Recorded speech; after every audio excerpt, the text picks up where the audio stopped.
Viewers, आज आपण बनवणार आहोत हरभऱ्याची भाजी। त्यासाठी इथे मी हरभऱ्याची भाजी निसून घेतलेली आहे, त्याच्या निब्बर काड्या काढलेल्या आहेत आणि स्वच्छ धुवून निथळत ठेवलेली आहे। ही हरभऱ्याची भाजी एकदम व्यवस्थित साफ करा। कधी कधी ह्याच्यावरती छोटे छोटे किडे पण असतात, त्यामुळे स्वच्छ धुवून घ्या।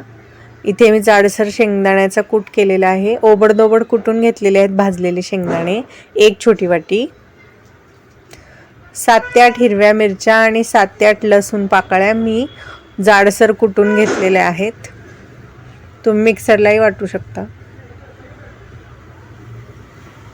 ते कढईमध्ये मी 2 चमचे तेल घेतलेले आहे आणि आता आपण लसूण आणि हिरवी मिरची फ्राय करून घेणार आहोत।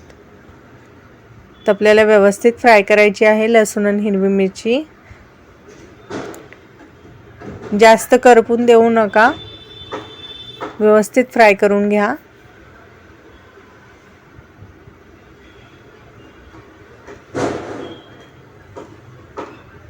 कंटिन्यूअस हलवा, नाहीतर खाली लागू शकतात लसूण आणि हिरवी मिरची।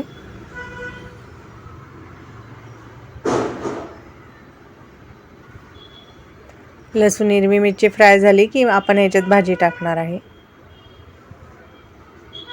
भाजी टाकून दिलेली आहे मी। ही भाजी थंडीच्या सीझनमध्ये अवेलेबल असते, खूप टेस्टी होते, त्यामुळे तुम्ही नक्की बनवून पहा, तुम्हाला खूप आवडेल ह्याची चव। गावाकडे तर ही भाजी करतात थंडीच्या सीझनमध्ये। आता ही भाजी व्यवस्थित मिक्स करून घ्या। लसूण आणि हिरवी मिरची चांगली मिक्स करा भाजीमध्ये। ही भाजी बारीक होते थोडीशी शिजल्यानंतर, त्यामुळे तुम्ही ह्याच्यात थोडीशी बारीक झाल्यावरतीच मीठ टाका, आधीच मीठ टाकू नका, नाही तर भाजी खारट होईल, कारण ही कमी होते।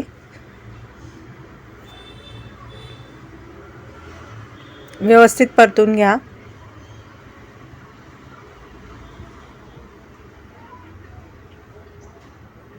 हाय फ्लेम वरतीच परतायची आहे आपल्याला ही भाजी।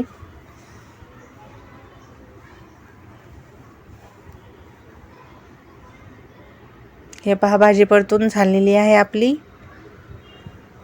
आता आपण ह्याच्यात चवीनुसार मीठ टाकूया। भाजी कमी झाल्यामुळे मिठाचा अंदाज व्यवस्थित येतो, जर आधीच टाकलं तर खारट होते। आता हे मीठ मिक्स करून घ्या। जसं तुम्ही ह्याच्यामध्ये मीठ मिक्स कराल तर ह्या भाजीला पाणी सुटल। जेव्हा पण आपण हिरव्या पालेभाजीमध्ये मीठ टाकतो त्याला त्याचं पाणी सुटतं, तुम्ही बघू शकता। हे पहा बघा, मीठ टाकल्याबरोबर कसं पाणी सुटलेलं आहे भाजीला। हे पूर्ण पाणी आपल्याला आटवून घ्यायचं आहे। पण जर तुमची भाजी निब्बर असेल, हरभऱ्याची भाजी शक्यतो कधी कधी निब्बर असते, त्यामुळे थोडंसं अर्धा ग्लास पाणी टाकायचं आहे त्याच्यात।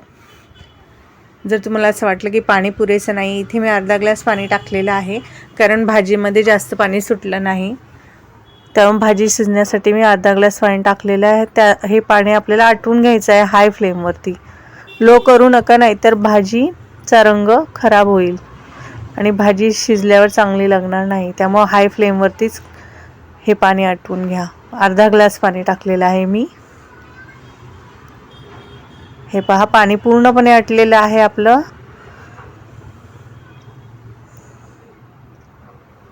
छानपैकी आपली भाजी सुकली। आता आपण ह्याच्या शेंगदाण्याचा कूट टाकूया, जो आपण जाडसर ओबडधोबड कुटून घेतलेला आहे मिक्सरमध्ये। हा एक छोटी वाटी कूट आहे। कुटामुळे ह्याला खूप छान खमंग टेस्ट येते, त्यामुळे तुम्ही नक्की ॲड करा।